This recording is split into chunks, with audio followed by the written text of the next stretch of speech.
Sengisuka ne-interview kwa-SABC, sengisuka ngiye eGagasini-ke ngiba ne-interview.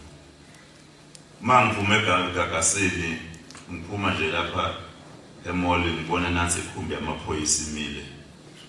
Mangingena emgwaqeni awunanga amanye amakhumbi ama-Avengers ngibe mathathu.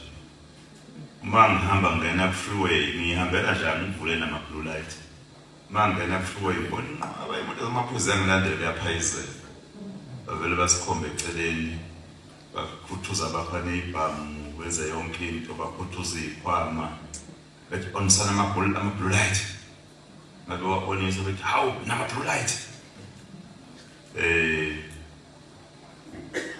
bese bayithatha-ke imoto ngigcina sengigibela nje emotweni nje intombazane sabuye nje sobabili sahamba ngingasagadiwe ngoba manje bengingasazi ukuthi uzanywane ngoba bephethe ibhamu enkulu futhi benganceni bona ukuthi kuyaliwa babhizi bayafona bayakhuluma nezikhulu zabo ukuthi simenze njani senze njani